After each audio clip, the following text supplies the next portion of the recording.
Welcome everybody to Both Sides of the Conversation. I'm your co-founder, John Henry. Today is Tuesday. We have another segment of our hidden gems. We have some phenomenal ladies and a young fella here today.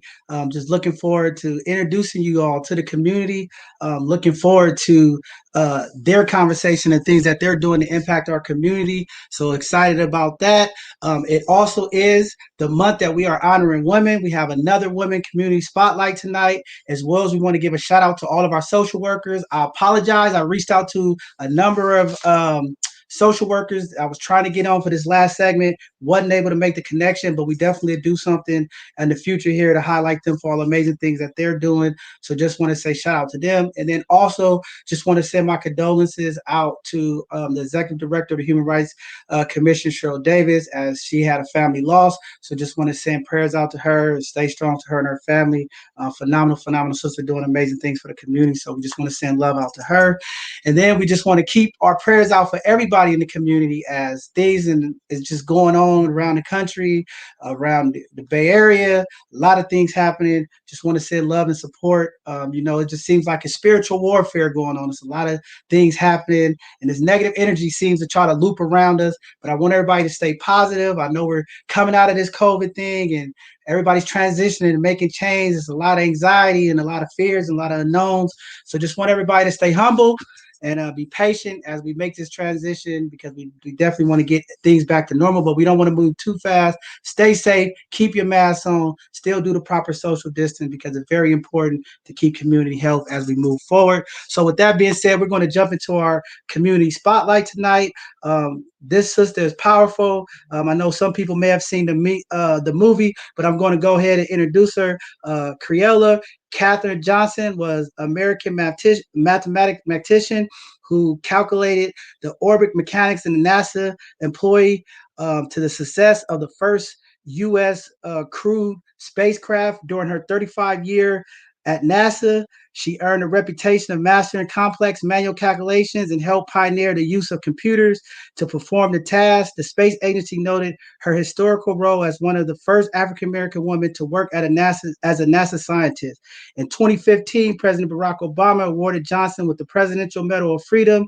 She was also presented with the Silver Snoopy Award. She was portrayed by Tyra Henson as the lead character in the 2016 film Hidden Figures.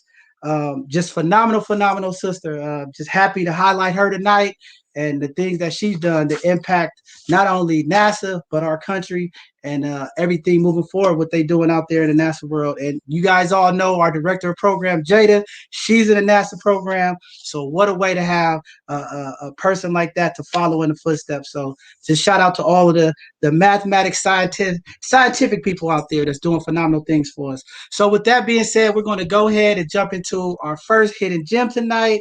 We have an amazing lady who's going to come on here and talk about her transformation car. She's in the East Coast from New York. She has some phenomenal games. I talked to her about a lot of them. I think some of these games could definitely help impact our community, especially when it comes to mental health and having the appropriate conversations that we need to have concerning mental health and different things of that nature. So with that being said, I'm going to go ahead and bring up Miss Leslie Robinson. She is the CEO and founder of Transformation Games. She's a nonprofit in the East Coast. She does speaker workshops inside of our prisons, working with the inmates. Phenomenal job. I had a long conversation with her. Love the work she's doing. So just wanted to bring her up tonight to introduce her to community. She's coming from the East Coast, and I think some of her games could impact some of the people here and across the United States. So welcome, Leslie, to our Hidden Gem segment. It's great to be here, John. Thank you so much for giving me this opportunity and for all that you do. Hi, everybody out there. It's great to be here. And actually, I was a social worker for 30 years, so I'll represent. So the social workers in the house. So I'm going to tell you a little bit about my company and about the work that I do. I'm excited to let you know that aside from the games that are for sale, the physical games, because of the pandemic, I put up a site of free healing games right here, COVID19CPR.com. There are 10 free games you can get on Zoom with your friends. If anybody has lost people out there, there's a game for loss and remembrance to help you get deep into memories and healing around your loss. There's For the Love of Justice, to have conversations about all the racial issues that are going on with your friends and help you to process what you're experiencing and feeling, and addictions and many more. So please feel free to go to that site. They're all for free. I formed my company about 10 years ago. I spent 30 years, as I said, as a social worker, working in prisons, homeless shelters, homeless and runaway youth, residences for homeless young adults, 20 years foster care, on and on. And my own traumatic and traumatic childhood, with no way to talk to anybody about what was going on in my life and what was going on with me, which had terrible consequences, which I'm sure, a lot of people out there know. When you have no one to talk to about anything, the pain that you carry. So I created all these different games to provide safe spaces for people with people in their own life to have incredibly transformative healing conversations that are easy and gentle, and that you speak to your comfort level. You say as much or as little as you want, with depending on who you're with. There's a Keep It Real game, and they're all on my website. Feel free to reach out to me with any questions. This is used in over 1,000 colleges. Bridging divides. It gets people deep in their hearts with each other. So it bridges racial, all kinds of divides between people, and people form friendships, which is super important for so many reasons for us in this pivotal time, to start forming friendships with each other across all these divides that are there for so many different reasons, and that hurt us all. I have a prison reentry game. It's called Recharge, used in about 90 prisons, as well as with friends, with family members, to help, especially after a long sentence, to deeply connect quickly and feel that support. All the games have a mixture of a lot of fun things mixed with very deep things. So you'll be drawing, you'll be having a great time, you'll be laughing, and you'll also be having extremely deep and profound conversations as well. And a veteran reintegration game. I was a Department of Defense reintegration specialist. This is used with all branches of the services. And then not least is I created Streets to address street and gang life with GMAC, Gangsters Making Astronomical Community Change. They're violence interrupters. And so this game helps people involved in the street and gang life to deeply process their choices and just understand. It's not trying to make anybody change anything, but just to deeply understand who you are, where you're coming from, and then bond deeply with other people and be able to have your feelings and express yourself. So that's the point of all my games. Now, coming up in a couple months is a game called Speak Black to Me. I'm creating with the former president of the Black Psychologists Association. His name is Dr. Kevin Washington. That will be out, and that's specifically for Black people to heal together around the history of racism and what they've experienced. Also, a game called Keep It 100 BIPOC game that I'm creating with BIPOC people, mostly youth, to help to also deal with all of those issues for the first time. It's an historical effort. There's never really been healing spaces that are structured, that are easy to enter into. So I'm working very hard on that. As well as the Life After Time video series, which will take questions from the prison reentry game, something like you feel your heart survived your incarceration, where people will answer that, and there'll be videos on the screen. But you can get all the information at transformationgames.com. You can reach out to me. I donate games for people who can't afford them. So please reach out to me if there's something you need. I'll be happy to talk to you and to make that happen. Again, COVID19CPR.com, free games. Thank you so much for listening. Many blessings, sending love and healing to everybody out there. Yeah, thank you. Those games sound very powerful. One of the questions that I wanted to make sure that was clear, a lot of the cards, the information and the questions on the cards are coming from people who are incarcerated, right? Most of them are made up from people who've been locked up. So I think that's pretty powerful, because You have to meet people where they at, and they've been through the experience, and I think that's just powerful. And then your veteran cards, we've had a couple of shows on veterans. I think that's very important. I think the reason why I'm excited about getting those games is just because sometimes in our community it's a challenge to have these difficult conversations. And I think if you come from it at a space of like a game, maybe that definitely can help open up some of the dialogue and have these conversations. Yeah. I mean, people who would like never think that they would open up to, and they're always shocked because there's a lot of funny stuff. So when you're laughing and you're feeling like you're part of a group because you're having fun together, when it comes up, you feel much safer. And everybody answers the same question around the circle with every single thing. So you're hearing everybody else opening up. So, like a question like, how do you handle rejection? And that's very deep. And you hear your peers talking about it for real, and then you feel like everybody wants to be understood, even if they don't want to admit that, right? We all need that. So yeah, it totally breaks through. They break through stigma, and that's what they were meant to do. I spent decades in therapy because the mental health's a big thing now. It didn't used to be. You couldn't talk about anything. Like when I was coming up, there was no books. There was no books on sexual abuse. There was like almost nothing out there.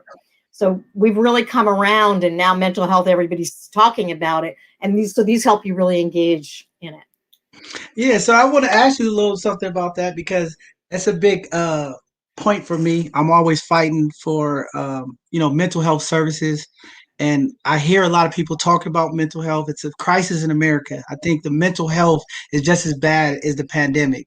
But it still seems that in the Black and brown communities, there's still a lack of services. And I think when we attack it from a surface area and crisis, but we really don't look at the long term impact and how to affect the change through those processes, from that standpoint. So, you know, knowing about it, you being in it, what are the realistic changes that need to happen? How do we make mental health cool? How do we make it something that people will gravitate to in your ideal? So that's what I'm trying to do with these games, so that a lot of people have never had the experience of being vulnerable with other people, and they don't think it's safe, and they don't think it's okay, and they're scared of people's reactions and judgments, and understandably, because if you don't have a space that creates a positive experience, and you're already wounded, and you open that wound, and you're more deeply wounded, and you have nowhere to go with that, that's a nightmare, right? And that's what I think unconsciously a lot of people anticipate. So once people can start having the experience of it feeling good, and then understanding what it is to be vulnerable and supported. I know there's a lot of efforts. We're not there yet. Like Charlemagne the God is working to raise $100 million to train Black counselors. And so, hopefully over time, that will be an incredible resource when people are understanding the need for that they want that because they've experienced maybe through my games or some other way that experience, they'll go to the counselor. Because right now, I think a lot of people wouldn't go, even if they're trained, because that feeling that it's not going to feel good, it's going to feel horrible, right, is so entrenched. Because a lot of people do have that experience. If you're not with somebody who knows how to hold that conversation of empathy, an empathetic listener, which a lot of people are not trained to be, especially when you're supposed to be tough and strong. I can't play these games with my family. Like, they're not empathetic people. So I'm not going to do that.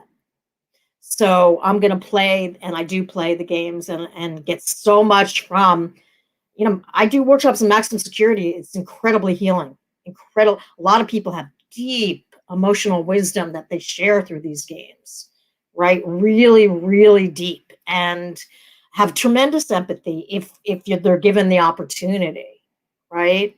So, you can pick and choose who you're going to play it with, but this provides an opportunity to a lot of people who wouldn't have it otherwise. Wow. Thank you for that innovation. I'm looking forward to getting my cards. I do a lot of work with our young people who are locked up, and I think Thank I, you. I, I Thank want you. to try these games with them and see, what kind of response and how effective it works for them. Because I think, that's what we believe here at both sides of the conversation.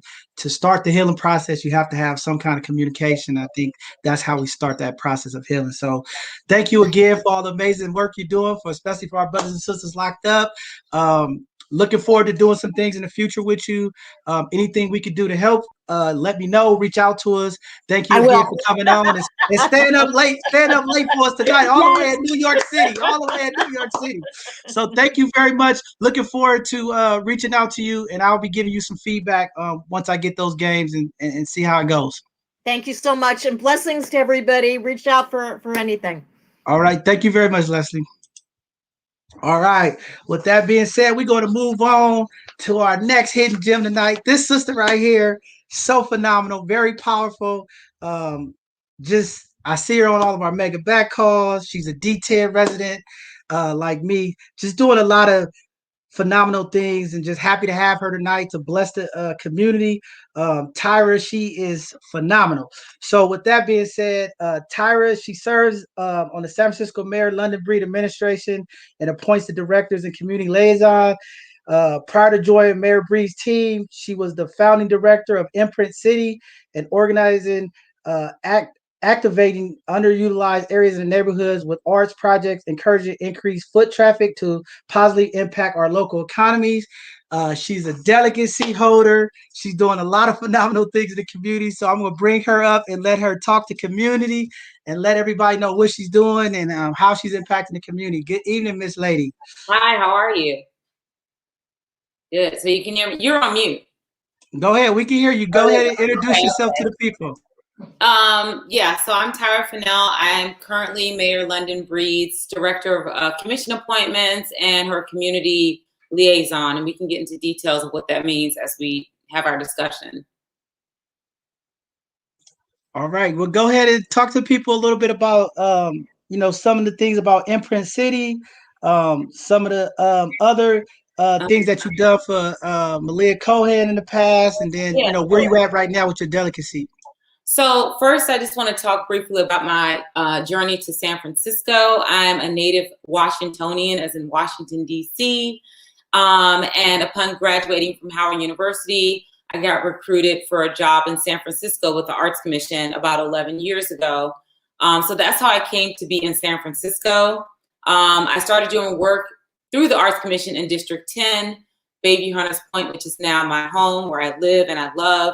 But I really saw that the government is there to provide services for the city and not be hyper-focused in nuanced parts of neighborhoods. And so I decided to leave that position and start my own organization with the initial support of Andrew Castile, who runs Laughing Monk Brewing. He heard my vision of wanting Bayview to be a cultural district, a Black cultural district, and he gave me some seed money to start Imprint City. My wish for Imprint City was to have San Francisco's only music and arts festival dedicated to urban arts solely, and that's where Bayview Live came from.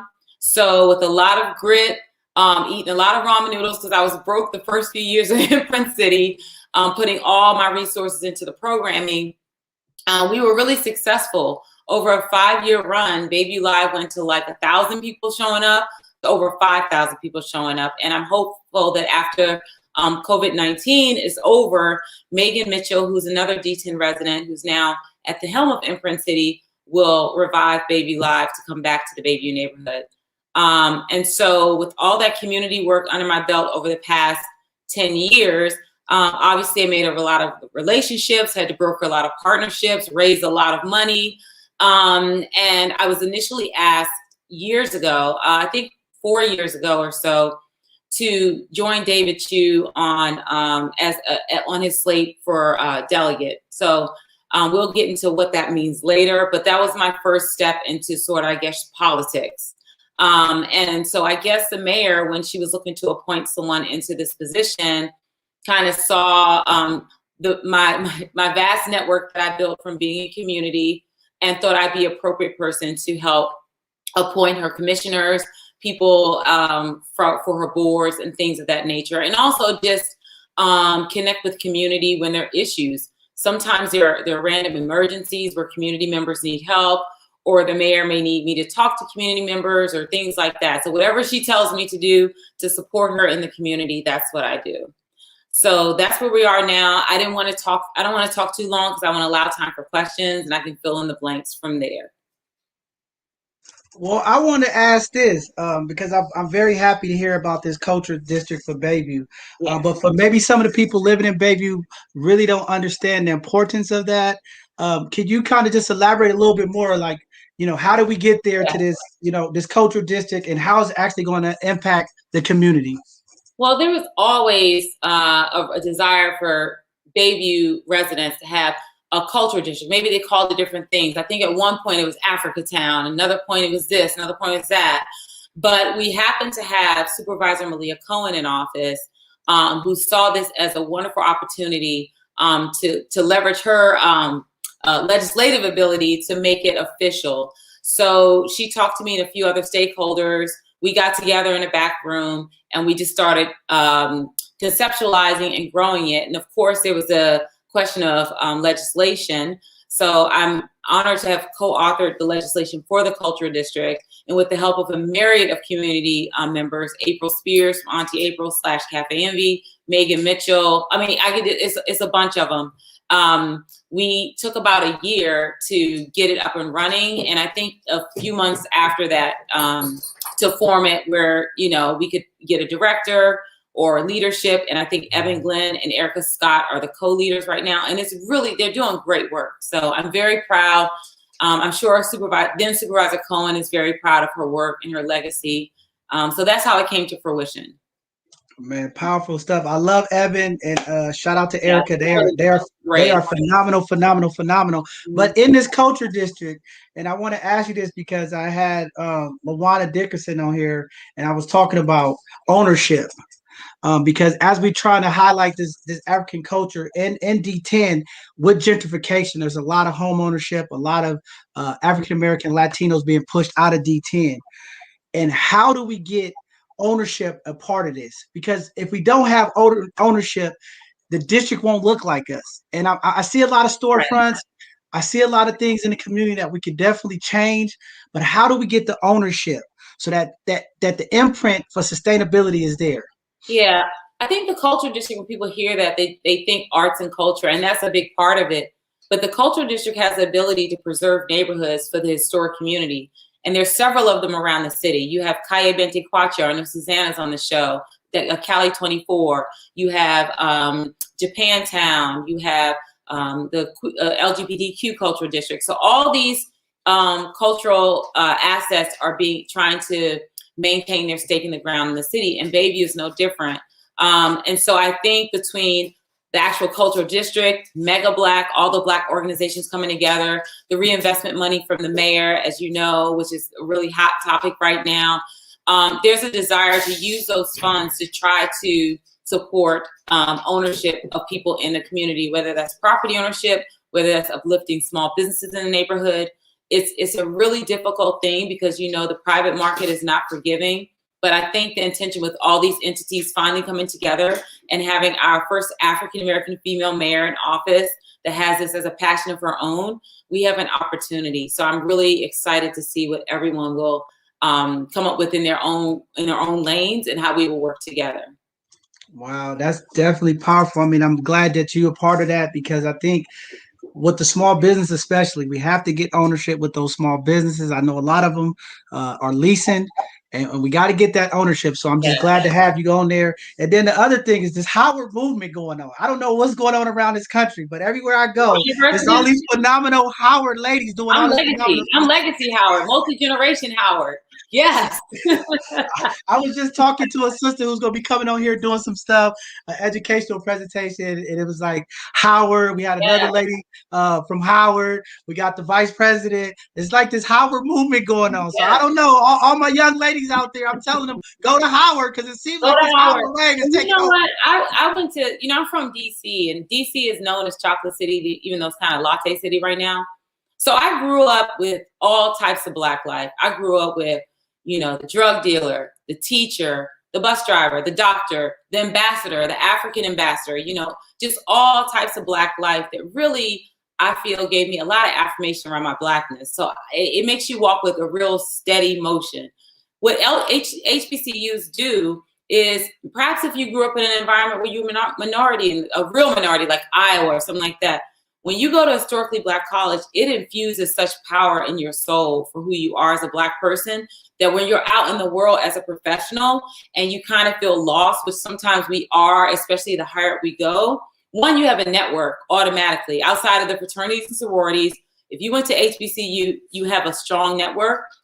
You also have a strong sense of self. So I encourage anyone, whether undergrad or grad, to try, any Black person, to try to go to HBCU at one of those levels, just to experience it. Yeah, I'm just happy with all of the success and the phenomenal things that's coming out of that HBCU, because we do need to get our young people there, and a lot of them feel if they don't go to Cal or UC, they're not going to have an opportunity to do anything great. And it's just phenomenal to have, individuals like you and the vice president, and just a lot of those Howard students doing phenomenal things in the community.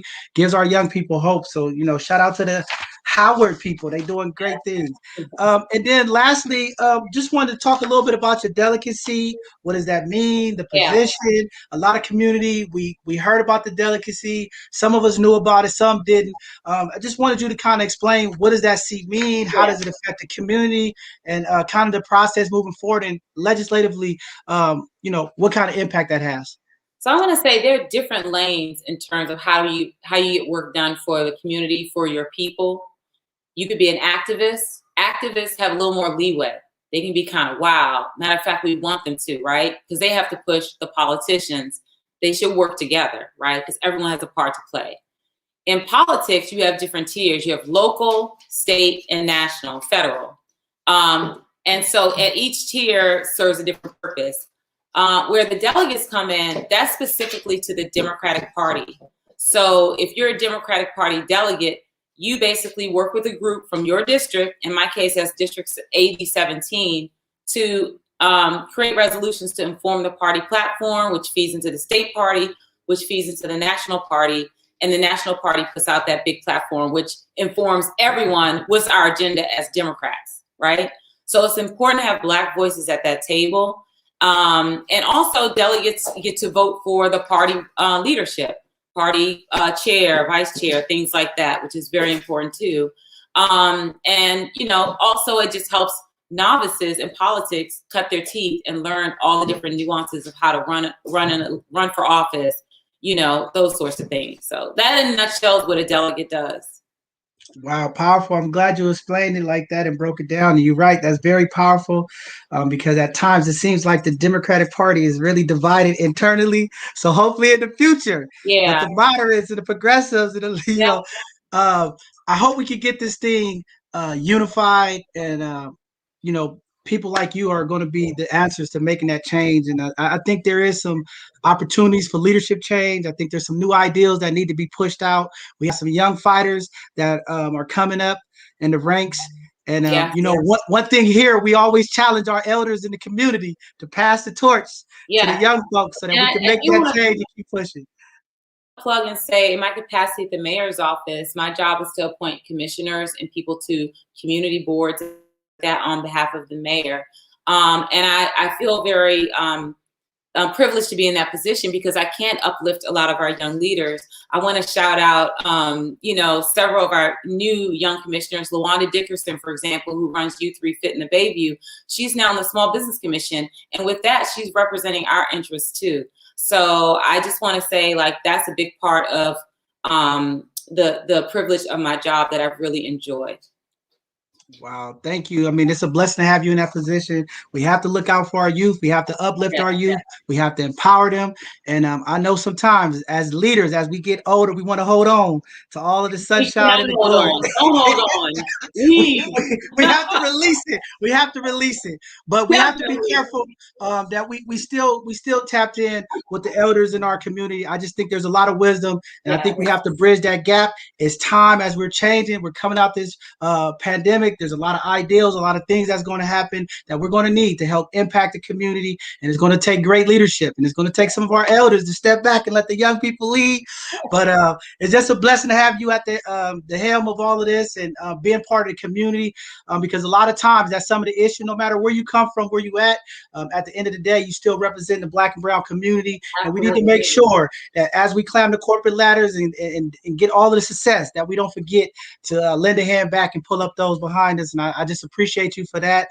Thank you for giving us the opportunity to come on tonight and let the community know what you're doing. Very phenomenal stuff.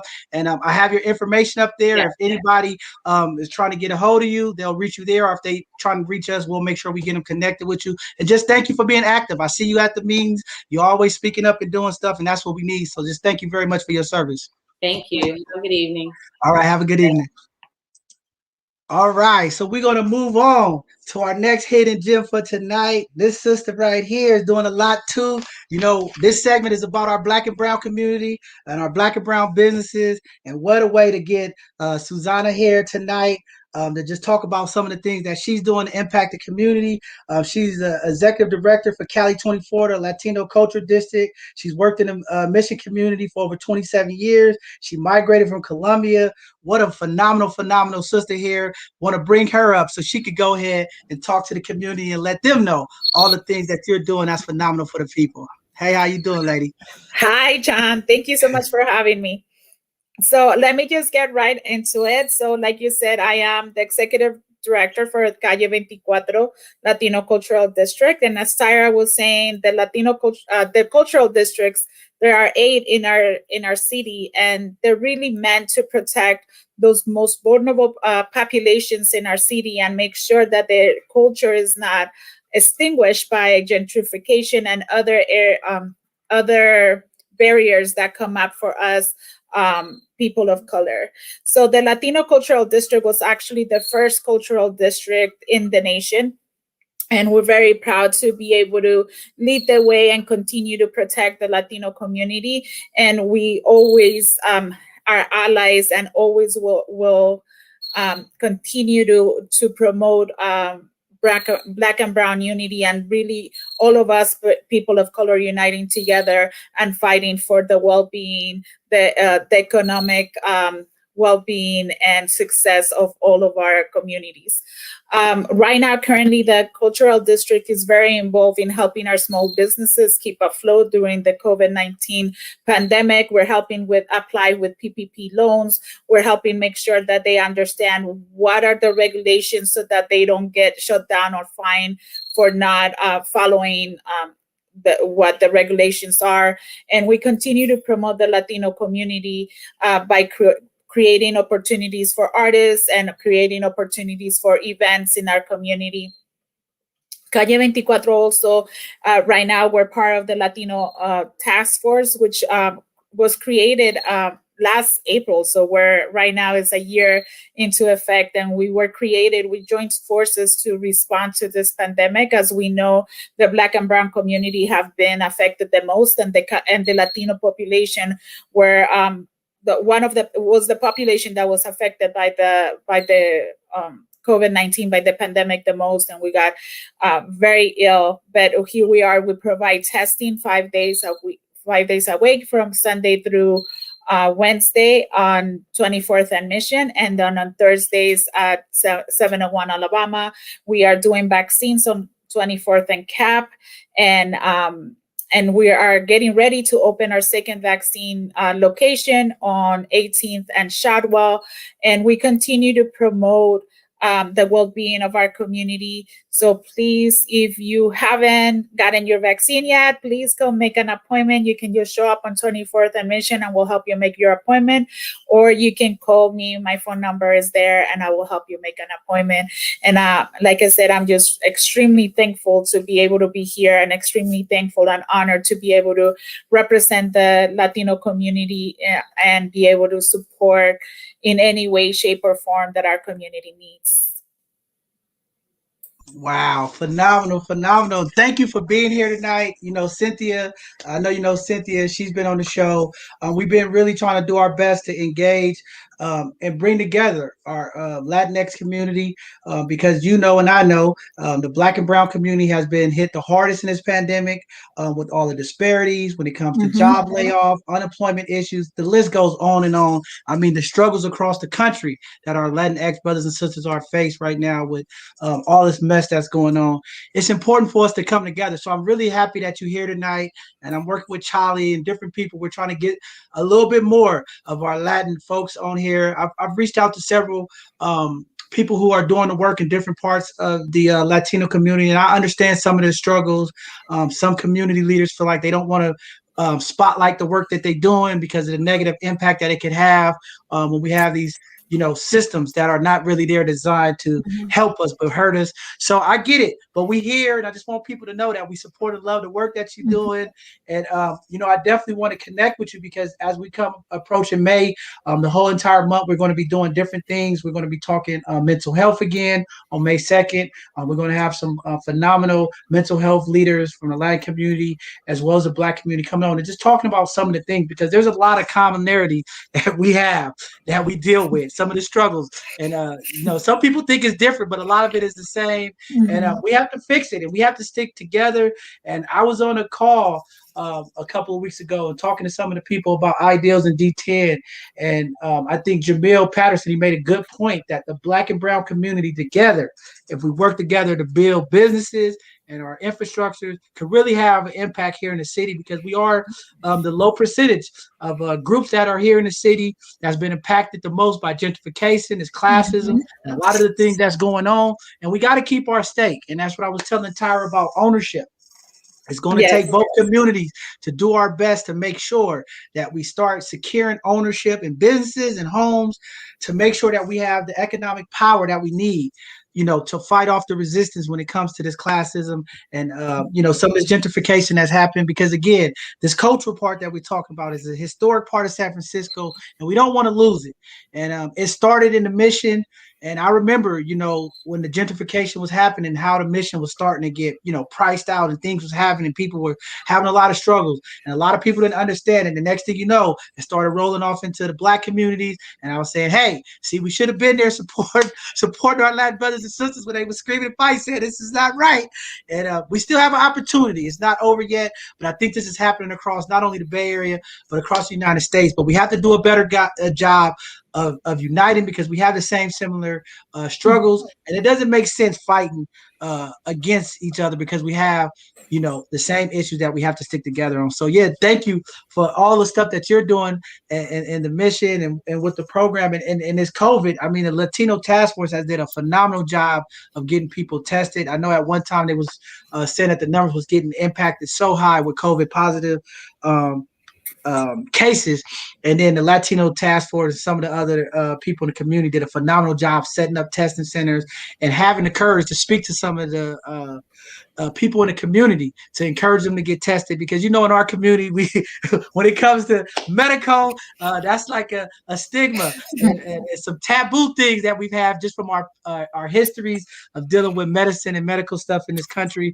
But I think they did a phenomenal job rallying the people and getting people to come out and support, take the test, get the vaccination. I'm seeing the lines. I'm coming through, and I know we have some food drives and things that's coming up too for the Cesar Chavez food drive. So I'm gonna try to make it to that event. But you guys are doing some phenomenal stuff. But I wanted to ask you something. The experience from coming from Colombia to America, that transition is just phenomenal. So I know you've seen both sides of coming from Colombia to America. How much of a change is it really, or is it not as big of a change as people make it out to be? It is really difficult. It is, and it also depends at what age you immigrate. I immigrated when I was 14 years old, which in my opinion is the worst age to immigrate or to make any huge changes ever, because you're already a little not there. You're a teenager, you think you know everything, and then you're going to a brand new country and you're like trying to know everything and you don't know anything and you don't know anyone. So it was extremely challenging. When I came from Colombia, I'm the last child, so I was very sheltered. I didn't go anywhere by myself. And, and I'm a girl, so my brothers wouldn't let me do anything. But then when I immigrated to the United States, it was just my mother and I for a little bit. And I just went cuckoo nuts. It was like, what? My mom is working 2 jobs and I have all this freedom. Woohoo! And I was out and about. And the educational system was very different. In Colombia, when I was growing up, I went to Catholic school, so it was very strict. You had to know your homework by heart every day, because you didn't know when the teacher will call you, and you had to know it, or you will fail. And in Colombia, if you fail one class, you fail the whole school year. You have to repeat the whole school year. You don't get promoted here, where you just have to repeat the one class. So those things were different for me, and having that freedom that I didn't have to know my homework, all of that just made me experience the United States in a very interesting way.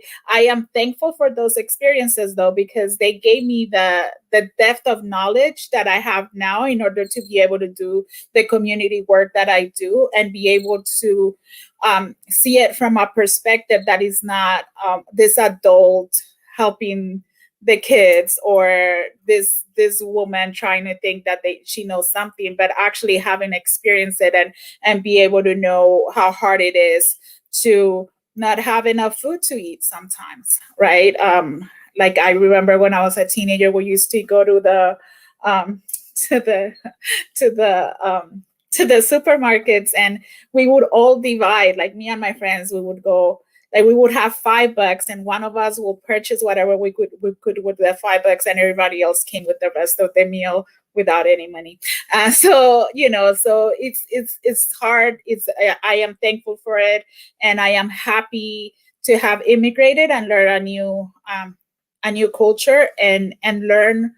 I think it made me a stronger woman, to be able to know two different cultures and two different languages. And now I have a daughter who was born here, and be able to raise her with a very strong Colombian roots, but still being an American.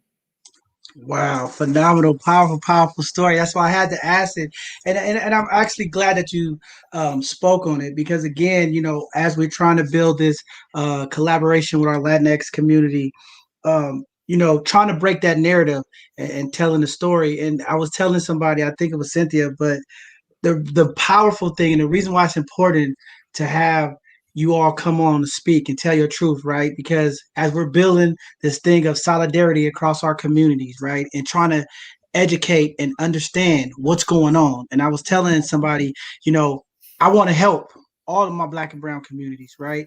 But because I'm not Latin and I don't understand all of the culture issues and the different things that go on, I need the education, right? Because I don't want people thinking that your struggles or the fears or the things that's going on in the community is not real. Because sometimes people think, oh, it's just small pockets, right? But we really have sometimes our seniors and different people in these communities who are definitely afraid, worried about deportation, different things. We have this crazy chaos going on at the border. And I just wanted to hear from you, like your perspective, as community, how do we help unify, get the message out, get people rallied behind so that we can help get these policy changed? I mean, it's so unfortunate every day that I sit here and I'm just like, these young people have been removed from their families. They in these camps, different situations, all type of things, horrible things I'm hearing are happening. How do we get community, organized and around to be a part of that voice so that we can push and make this change happen? But again, if we don't understand and we don't have people to educate us, to understand the frustrations and some of the challenges, it's hard to really unify and organize. So if you want to speak to that, just, I just really want to help educate the community. Yeah, for me, John, what is important is understanding that this is not a different experience. It's not a completely different experience. It may be different times in history, but all we're doing is repeating the systemic racism that has operated and that really founded this country. So we're just taking turns. Black children were separated from their families from the womb.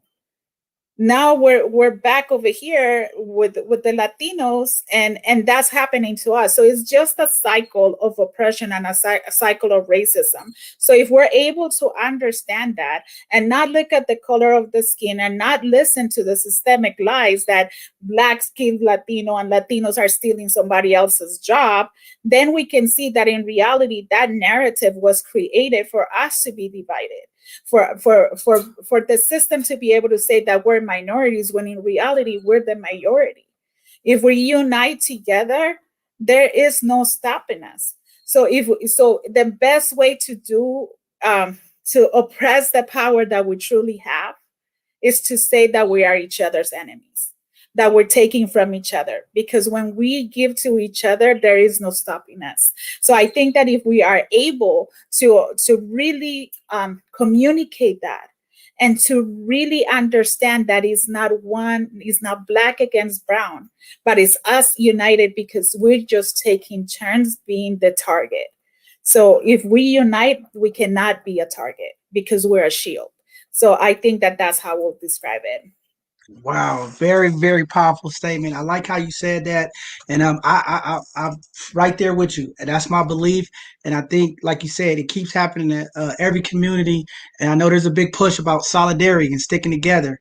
And I'm gonna say it again: solidarity is 7 days a week, 365 days a year. We can't have these different communities turning their back when things are happening to other communities. Standing together means right is right and wrong is wrong. And right now in our Asian community, there's a lot of things happening in that community. And again, if we don't stick together, these type of hateful acts, these type of systemic issues are going to continue to impact us one group at a time. So I think it's time when we're talking about solidarity, let's understand that means 7 days a week, 365 days a year. When things are happening in the black community, I want to see my Latin and my Asian brothers right there on the side of us. When something's happening in our Latin community, I want our black brothers, Asian brothers there. When something's happening in our Asian community, I want to see us all together, because that's how we really fight off this oppression and the systemic racism. We have to stick together. The more divided we are, the more these type of despicable acts are going to continue to happen and impact our communities. So I'm glad you said that. Very well put. And I think this is the time. I mean, if no time other in American history, this pandemic has taught us, or at least gave us an idea who the real enemy is. And I think we have to stick together and fight off that. And just appreciate having you. Wonderful, wonderful conversation. Looking forward to connecting with you here in the future. I hope at some point in May we could do something with you guys. I know we have the carnival and different things coming up, but I definitely want to get you all on a bunch of these conversations that's coming up. Definitely want to start getting this Latin perspective, because again, we have to hear about it. In order for us to react and respond and be in solidarity, we have to know what the struggles are, what are the loopholes that need to be fixed, especially in these policies, because a lot of times these policies have things in there that really impact certain groups, and we have to be educated on it, and we have to know about it. And it starts with communication and unifying the community. So thank you for coming on tonight. I really appreciate you. I'm looking forward to just further connecting with you. And I know Cynthia's doing a phenomenal job, and definitely it starts with financial impact, and she's doing her part, and I'm working with her. And I think we're going to start moving this thing here as we come out of this pandemic. There's a place for it, and I think we definitely have an opportunity to put this puzzle together and unite as all as one. So thank you again, Susana. Thank you for having me. All right, have a blessed evening. All right, our last hidden gem tonight. This young brother, man, I'm lost for words for this young brother. I'm so proud of him, and I had to get him on because he's so busy. And I said, tonight is your night. You have to come on. Tyler, I know you guys seen some videos. Phenomenal mentee. He's been out in the community giving back. He has some phenomenal opportunities. He's holding up his honor roll duties, doing the things that young men need to do. In the STEM program, sharp young brother. You know, we just want to keep him focused, and I wanted to highlight him because very important to me. So I'm gonna bring him up, my brother Tyler. I just want you to, know that tonight is the night that we paying homage to you, because again, you are changing the narrative, especially being young, being black, and being a male. You know, the way you go about your business, the way you handle yourself in public, the way you articulate, the way you speak, just phenomenal. And we have to highlight these type of things. We have to uplift our youth. There's enough images, there's enough things on the news portraying our young black males as dropouts, thugs, gangsters, and everything. And when we have these young people who come from these communities that's tough and rough, and they decide to do the right thing and make the right change and do the right path, we have to also support and highlight them and support them. And that's why we brought you on tonight, to give your flowers and praise you as a young brother in the community that's doing your duties as a young man, to keep up your grades, keep up the things that you're doing. And then community. See, when you do the right thing, community reaches out and supports you. I know your vision is to be a firefighter, plus a mechanical engineer, or electrical engineer, computer engineer. I know it's engineering. Very sharp in math. So whatever your endeavors are, we definitely going to be here to support you. And community has already stepped up and support you. You know, shout out to Tammy Turner from the San Francisco Fire Department. She heard your story. You want to be a firefighter, and she reached out to you, got you connected, got you in the class last minute. So with that being said, I'm gonna bring you up, Tyler, and talk to the people. Let them know, you know, what you're doing, your school, the stuff you're doing to impact your school, and as well as now that you're in this firefighting program, just talk about your experience the first couple of weeks, how you feel empowered and things of that nature. You muted. You got to unmute yourself. Unmute yourself.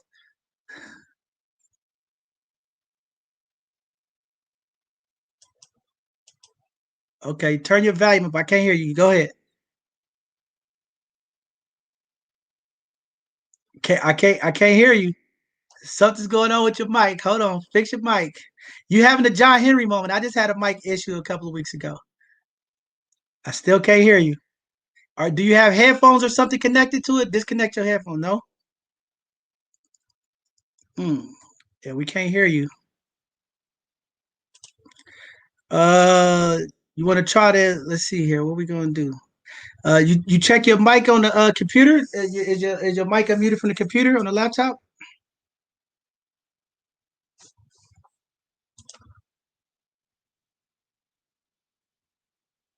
Mm. Let's see. I don't know. Do you have your silence on? Maybe your silence is doing it. I know you're on the phone. Check your silence and make sure that your silence is not doing it. I still can't hear you. Still can't hear you. Tyler, Tyler, do this. Try to log on and come back in. Try that. Try to go out and come back in. All right, while we waiting for the young brother to come back in, we'll give him a second. Just proud of that young man. But I'll start giving up our announcements this Thursday. We're going to have another educational Thursday. We have a phenomenal brother coming on to talk more about financial literacy, trying to educate the community and impacts with financial literacy. Phenomenal brother. Looking forward to his presentation this Thursday, and then this Sunday we're going to be jumping into a 3-part series. We're going to be talking about inclusion, diversity. We have some phenomenal panelists that's going to be coming in talking about diversity and inclusion. So looking forward for those conversations. I think we still have a few spots left. If you are in the profession of diversity inclusion and you want to be a part of this conversation, please join us. Go to our website and join as a panelist so we can have you on and have a phenomenal conversation. Are you there now? Can't hear you yet? Can you hear me? Yeah, we can hear you now. Yeah. There you go. Can you We can hear you. sorry about that. But yeah, I gotta thank God for this opportunity, because without him, I would not be here. I would not be like where I'm at today. So I gotta give thanks to him. Like also Captain Lieutenant Turner, I gotta give thanks to her, because like you said, she heard my story. She wanted to give me this opportunity, and I'm grateful for it. Like I love being in a firefighter program. Like it's fun. It's really interesting. I think it's kind of giving me, I don't know, just kind of giving me another way into my grown uphood. So I really love being in this internship. Uh, it also pays me, so it's money. So we all love money, but yeah, I love doing what I'm doing. I love helping out. I love helping out people. I love the community, things like that. And I'm actually grateful for you, John, because you reached out to me. You reached out to me and my mom, and I got to say thank you to you, because without you, I also wouldn't be here. Like when I fed the homeless, I don't know, it's just like one day did so much for me, and I'm just grateful for it. So I got to give thanks to you. But I'm actually in school. I'm in my small school, so we call it at Berkeley High. It's African American Studies, and I really want to, like you said, I want to change perspective how Black people, not just my age, but people older than me, are how we seen. Like I don't want to walk into a store and someone thinks, oh, he looks like a drug addict or he smokes weed or something like that, because I don't. I want to walk in the store and someone think, oh, he's intelligent or something like that. So I'm in this African American studies just because I want to change how people see me. Like I don't want negativity. I love positivity. That's all I really want. So I'm in that program. Like I'm in that school, and actually I was this Nesby group. I was this one of our counselors reached out to me because my grades in math and science, and he reached out to me, and he also gave me the opportunity in Nesby, and that's like we're just it's like I guess it's like a club that's trying to help us black students that want to actually go far, get us to where we need. So got to give thanks to him for reaching out to me. And also, just a couple of days ago, actually, I was talking to the whole Nesby group and about trying to get both side conversations out to Berkeley so we can have a collab out there and try to help people, not only homeless people, but like police officers, community, schools, teachers, anything like just, I guess, bring everybody together in these hard times dealing with COVID, race wars, just really anything. So my one of my like the biggest thing I'm trying to do right now is bring people together. Like we can accomplish so much together rather than on our own. Like it's we can accomplish a lot. So that's really what I'm trying to do. But I gotta thank you, John, for like letting me speak today. Thank you for just like thank I just want to say thank you for reaching out to my mom and like I guess picking me up that sometime at time in March, that Saturday. And I can't wait till next month. I'm gonna come back. I'm gonna help out, try to do what I can. I'm gonna try to get some more people to come out, just try to spread love and just that's mainly what I want to do is just spread love. No, definitely. And we want to make sure that you stay on track. And, I just wanted to also say, you're holding up, a lot, and I think it's very important for community to know that our young people doing the things that you do, it's a lot of pressure, to keep the grade point average, to be a part of the community, to be a part of the different clubs. Now you're doing this firefighting program. It's a lot. And we need community. We need people to know that our young people need support. And I just wanted to ask you, like, because we're coming out of this COVID and you've been holding up on the honors roll during this pandemic. What's your feelings about, coming out of this COVID, how you think it's going to impact you, or from your perspective from a youth? What kind of support are you think you all going to need from our teachers, or just moving forward? Or are you like things the way it are, or you want to keep the Zoom school? You want to get rid of it? What's your thought on the Zoom school and coming out of this pandemic? Right now, I think that Zoom is necessary just because, like this is what I believe. For me being in Zoom from August to now, it's kind of actually helped me prepare for college. Like my mom's not telling me to get up, go to school, get ready for get your stuff. She doesn't do that. I got to get up on my own. I gotta do it all. I kind of got to do it on my own. So I think Zoom is really good for seniors and like juniors that plan on going to college. But like I don't wish COVID stays. Like I really wish COVID would disappear, like we all do. But I believe like right, it's doing like it's doing a lot of wrong. But you you got to look at the like my granddad told me you kind of got to look at the good stuff in bad situations. So I choose to look at like all the good stuff in this pandemic, not really the bad negative type things. But just but honestly, I do pray to God that it all I guess kind of just disappears. Man, that's a good mind frame to have. We have to take our lemons, as they say, and make lemonade, and that's what we're doing. But I definitely think moving forward, there's a place for Zoom school. Some of the technology has allowed us to, when our young people are suspended or maybe out of town or sick, it's still an opportunity for them to uh, go to school. And I think it's phenomenal. So it's definitely some usage there and some opportunity. So just proud of you, young man. Wanted to highlight you, wanted to uplift you, and your story. And, you're making a lot of people proud. And I just want you to know that we're rooting for you. We're here to support you. And anything you need, I'm here, and the community's here. You have people around this community who's been reaching out saying, hey, tell that young brother whatever you need, reach out to me. And that's what we're going to continue to do. We have to rally around our young people, uplift them and support them, because a lot of times our young people have the answer. You all are the change, because a lot of times the adults in our community, some of our leadership, is sometimes not what we need, because some of the issues it stems from us adults. And just proud to be a part of you, watching your journey. Going to log it and watch it. And I'm here for you, anything you need. So I'm gonna bring Susana back up here real quick. I see Tyra had to jump off, but every segment we try to ask a question.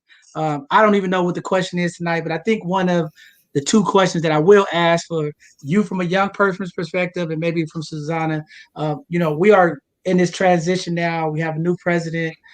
This first 100 days, just want to hear from you guys. What do you feel like we're getting close to the 100-day mark. What do you guys feel? Where are we at in this country, policy? What do you guys think? Where are we at? Are you seeing change? Are you happy with what's going on? Where are you guys at? That's a charged question, but I think we're definitely seeing change, and I think that it was much needed change. However, we still are facing the repercussions of the last administration. I think that what we're seeing with the attacks on the Asian community is part of that legacy. The fact that we still have people who, even though the last occupant of the White House got vaccinated in January, he did it silently so other people wouldn't know. So his followers will not do it. And so that's still affecting our communities. So I think that the new president has a really tough job. He has to undo a lot of damage that was done for 4 years. I think that within for 100 days, he's done an excellent job with the vaccines, and he has done an excellent job with the COVID. There's other areas that I think once this is a little bit more under control, he's going to have to pay a lot more attention in, like the kids in cages. That's something that I know is not easy to fix. I know that I know it's not easy to fix, but it needs to be fixed. And it has to be a priority. So that's what I think so far. We're gonna get the youngest spirit. What you think? You ain't paying attention? If you're not paying attention, it's okay. But what do you think, Tyler? I'm paying attention. For me, I really I don't try to watch the news just because it's just so much fighting and arguing, and it's just I don't really like all that drama, so I just try to steer away from the news. But honestly, I can't say I can't say Biden has done good or bad, but I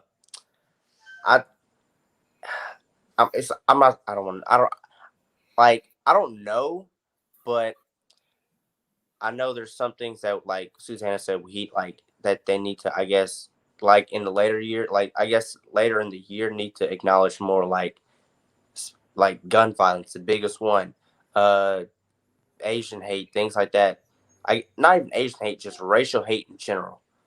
That's something that we gotta see big on, especially in schools, things like that. Because from my experience, when I was in Tennessee, there's times from people that were my age and even some teachers, they said a couple of racist comments towards me, and at the time I kept my mouth shut, but I ended up telling somebody. But racial, I guess, just anything racial divide, I guess being divided racially, that's a big problem that they really need to, I guess, look at. I know you can't literally just snap your fingers and it all goes away, but I think more laws need to be implanted on things like racial violence and stuff like that.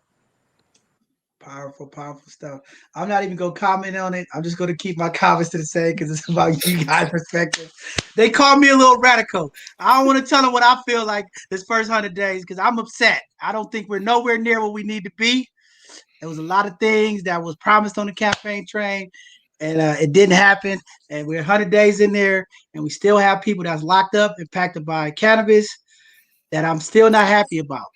Okay, we have people that are still locked up, and we have corporations and we have companies in 26 states where it's legal, making billions of dollars. It's not done right. This private prison stuff hasn't been attacked, but I'm gonna stay out of it because again, I'm a little radical. But we got some work to do. I'm gonna give them some time, but I still think they got to do a little bit more with these executive orders and making some real change and impacting the community fast. But I'm gonna move on to the last questions, and I'm gonna let you guys go. For you, Tyler, to me and Susana as being older than you, here both sides of the conversation, we're always talking about bridging the gap between our young people and our old elders and seniors of the community. There's a big disconnect, and we have to fix it. So, what I want to hear from you, Tyler, from a young person perspective, what do you think, from a young person mind, needs to happen to bridge this gap with our young people and our elders? Or what do you need as a young person in the community from our elders to understand so that we can break that division? Because it's some division there. Yeah. And I think, and I'm a little biased in a way. I think some of our elders in the community don't support our young people. They don't trust and believe in our young people. And that's why it's important to have young brothers like you come on here who are on the honor roll, who are doing phenomenal things.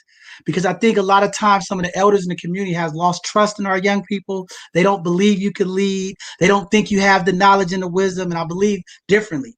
But I want to hear from you, and then I'll have Susana go from someone in the elder side, and then I'll chime in, and then we'll end this and let you guys get out of here tonight.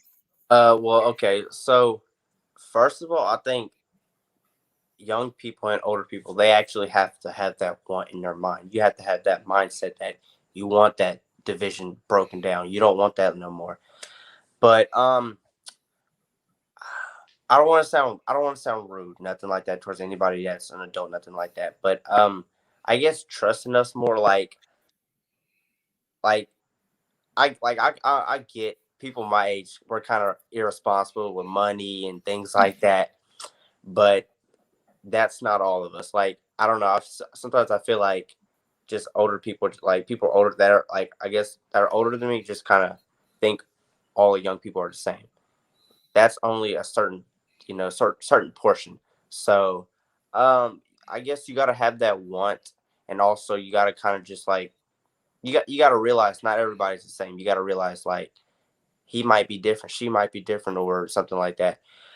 And just, I think kids, like not kids, I think people my age, I think we should have like clubs, stuff like that, like more clubs. Like, I know we can't have it now because we have COVID, but like after COVID and stuff like that, we should have like more clubs and stuff like that for, I guess, young people and older people to get, I guess, to get to know each other, things like that. So one quick thing, do you think that the elders of the community, when they deal with the young people, it's too much history? Because I hear a lot of young people say, John, I was born in 1999. I was born in 2000. I don't want to talk about 1642. I want to talk about today. Is the history, and I understand history is very important to educate our young people, to let them know the struggles and things of that nature. But would you like some of the elders to come talk to you at a more at your place, as they say, meet you all where you at from a young person perspective? Yeah. Yeah, like that could be really, I could be really good. Like, talk, like, I guess, like you said, seeing it through my shoes, my eyes, things like that. I think I feel like parents should probably, not parents, just anybody, adults in general, they should, I guess y'all should probably see it, like, just see what we go through from our, like, from our perspectives, and I guess don't try to be like, I guess, everything, because no one knows everything. Like, I'm not saying y'all don't, like, y'all should clearly know 10 times more than I, but I'm just saying, like, see it through, like, I guess, see it through my situation. That's what I try to do. Like, if I'm ever in an argument with another person, I don't just see my side. I think like, okay, Tyler, what if you were in their shoes? Something like that. That's what I tend to do every time there's bickering or anything like that. So, and that's actually the reason why I don't have like hatred towards anybody, because I see their perspectives and things like that. So just, I guess, see our perspectives and just I guess, I don't want to say I don't want to sound rude, but just like, I don't know. Like, I don't want to sound rude, but just don't think you know everything. Like, I don't want to sound rude to like shoot shots at nobody. It's okay. There's both sides of the conversation. We like the truth. We like it authentic. We like it rough and rugged sometimes. So we have to have these conversations. And I'm glad you brought that up, because it is a lot of patience that I think our elders need, a level of understanding. And I hear it a lot from the young people saying, it's about respect too, John. Like, yes, we're younger than them, but we need some level of respect too. So I think it's definitely something that's going to be a powerful conversation, because I'm putting this together. So I'm trying to find all you phenomenal young gentlemen and ladies, and I'm going to get some of the elders of the community, and I want to have this conversation. This is something that I'm working on, because, again, there's leadership in our young people. And there's an opportunity for some of the elders in the community to start stepping back and taking some of the knowledge and some of the wisdom and giving it to our young people and let them push this movement forward. So I'm not going to stop. And I know a lot of times they get me and just say I'm all for the young people, but I'm also in respect of our elders. But I just know sometimes our elders in our community, they get held on in this self-image and the props and all of the other stuff that goes on. And I think it's time to make that shift and that change. It's time to move over. And it's time to help our young people to push this thing forward and keep leading our community forward. So thank you for that. Now, Susana, going to come to you and talk to our young people and give your perspective as a mom, as a community leader. What do you see? What do you think this gap with our young people and the elders look like, and how can we fix it, and how do we make this relationship better? I think for me, I think that one of the reasons why there is that division is because we forget. We forget as elders that we've been there. We've made mistakes. We were learning how to do things, and young people don't know yet, and or may not have know what we went through, right? So there's this division of people thinking that we don't understand each other, when in reality we do, and when in reality we have a lot in common.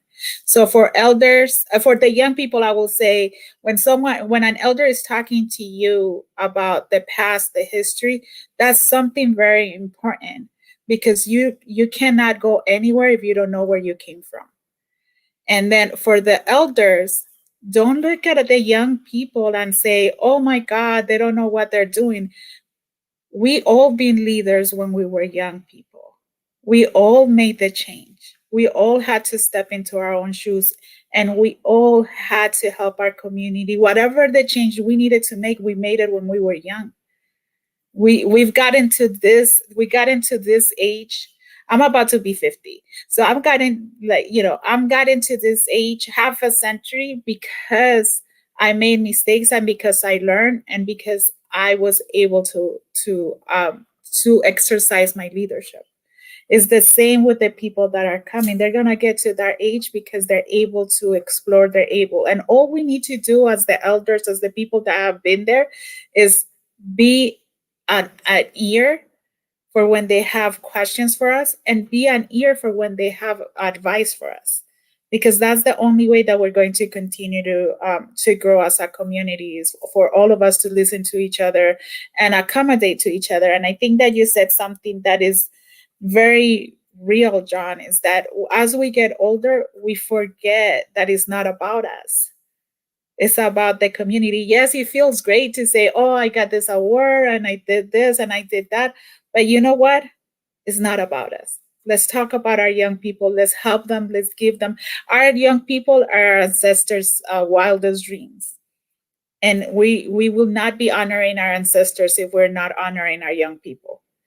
So every time, and what I always tell, I used to work at Mission Girls, and what I always will tell the girls at Mission Girls is that no matter where they go, they never stand alone. They always have generations and hundreds of women that fought for rights for them to be where they are today.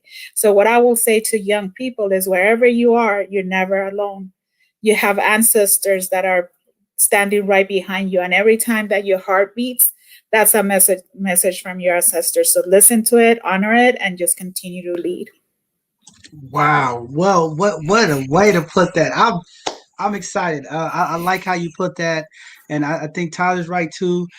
Nobody's perfect, man. I mean, we all go through challenges, we all go through life, but it is a time where we have to step back. And I've been trying to, listen to the young people. I'm 41 years old. I'm not too much. I'm a little bit behind you, but I'm there. But again, I work with these young people, and they put so much energy into me. And I learned so much from our young people. And I understand from the time I came up in school to where they at now. I always tell them, I think y'all have way more information with the internet and access to information. These young people can do some phenomenal things with technology and just the way they think and their mentalities. And I'm gonna continue to support our young people. But I think the respect thing is a big thing. We have to have that respect. And I'm gonna say it again. I think we have too much history and not enough future. Our allies have too much future and not enough history. And it starts with our young and our old, bringing them back together, because a lot of these behaviors have been taught. And our young people have learned some of these bad behaviors from us elders in the community. And I'm out here working in the community, and I understand. And that's why I try not to get too deep into it. And people think I just have this issue with the elders in the community. I get emails and all kind of stuff all the time. Oh, John, you're always going after the seniors in the community. You always got a problem with the elders. But I'm going to tell you, okay, I'm out in the community, and some of our adults are some of our young people problems. And as leaders and as adults, we have to hold ourselves to a standard of integrity and ethics and how we handle ourselves, because our young people are watching. And believe me, they always pointing us out, saying, oh, look at this person, they doing this. And I have to agree with them sometimes. We have to set the example if we want our young people to listen. We have to show our young people respect so that they can listen. And I think we can start bridging that gap. It's a lot of work. It's not going to happen overnight, but we got to put some of these egos away. We have to put some of these instant gratifications that we have and let them go, and put our legacy around, as they say, put our high school stuff up in our lockers and our college stuff in the lockers, and let it go and let our young people shine. So just want to say thank you all for coming on tonight. Phenomenal conversation, and just love all the work you're doing, Susana. Tyler, proud of you, your body of work you're doing. Happy to have you guys on here. Thank you guys for coming.